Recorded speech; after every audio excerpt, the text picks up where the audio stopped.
안녕하세요. 구육돌의 최유진입니다. 다니엘 기도회를 통해 저에게 주신 하나님의 마음을 나누고자 합니다. 저는 취업을 준비하면서 어떤 일을 하게 될지, 어떻게 살지, 저의 정체성과 삶의 방향성에 대해 고민하고 있던 차에 기도회를 통해 그리스도인의 정체성을 일깨워 주셨습니다. 첫째 날 팬인가 제자인가를 주제로 너는 예수님을 따르는 자들 중 군중인지 참 제자인지 돌아보게 하는 설교를 들었습니다. 솔직히 처음엔 엘저 정도면 이 정도는 다 뗐지라는 생각을 가졌으나 정말 교만한 생각이었습니다. 저는 제가 보기에 제 모습에 만족할 정도의 신앙만을 원했습니다. 하지만 하나님께서는 이러한 자의식 과잉이나 자기 주장이 아니라 예수님과 같이 자기를 부인해야 한다는 말씀을 하셨습니다. 그리스도를 따르며 얻는 복은 누리고 희생과 고난은 피하고 싶은 마음을 드러내 회개하게 하셨습니다. 넷째 날 청년의 3가지 고백을 주제로 요셉에게 역사하신 하나님의 주권을 깨닫게 하셨습니다. 하필 이런 사람을 만나 이런 상황에 처해 이런 갈등과 고민이 생기다니와 같은 생각이 많았습니다. 하지만 요셉이 하나님께서 생명을 구원하시려 나를 먼저 보내셨다고 하나님을 주체로 고백한 것처럼 하나님의 주권을 깨닫게 하셨습니다. 상황과 사람만 보고 판단할 것이 아니라 시공간을 넘어서 역사하시고 내 안에 열매를 맺으시는 하나님께 시선을 두게 하셨습니다. 언제 어디서나 하나님이라는 주체를 기억하게 해달라고 기도했습니다. 5째 날 벽을 뛰어넘으라는 주제로 하나님의 자녀된 정체성을 가진 다윗이 어떻게 당면한 적을 뛰어넘는지 말씀하셨습니다. 하나님께서 승리를 예비해 주셨지만 그것을 얻기 위해 전쟁터에서 직접 싸워야 한다는 것, 현실에서 살아내야 한다는 말씀을 들었습니다. 내가 보기에 좋고 싫음, 옳고 틀림을 기준으로 순종할지 말지를 결정했었습니다.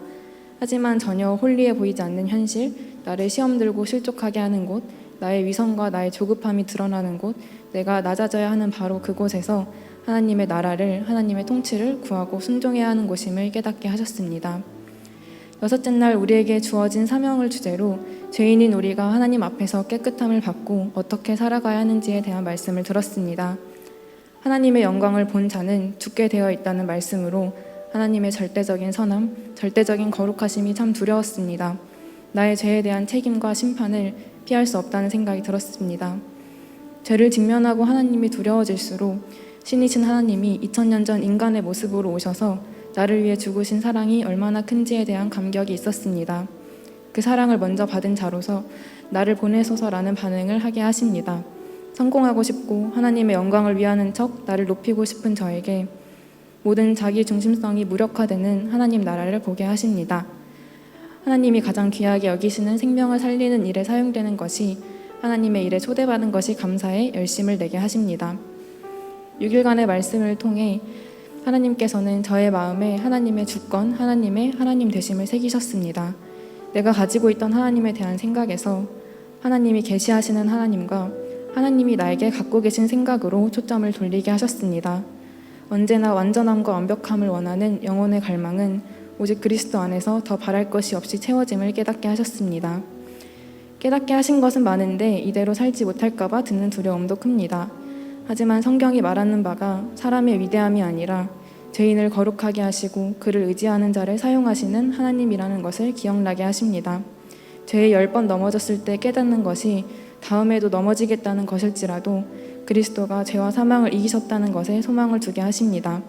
이 유한하고 스스로 구원할 수 없는 비참한 영혼에게 예수님의 은혜를 구할 수 있게 하심에 감사를 드리게 됩니다. 레알 공동체원 모두 두렵고 떨리는 마음으로 구원을 이루어가길 소망합니다. 하나님의 사랑이 완전하게 나타난 그리스도의 복음에 하나님의 자녀된 정체성을 두고 살아갈 수 있게 소망합니다. 감사합니다.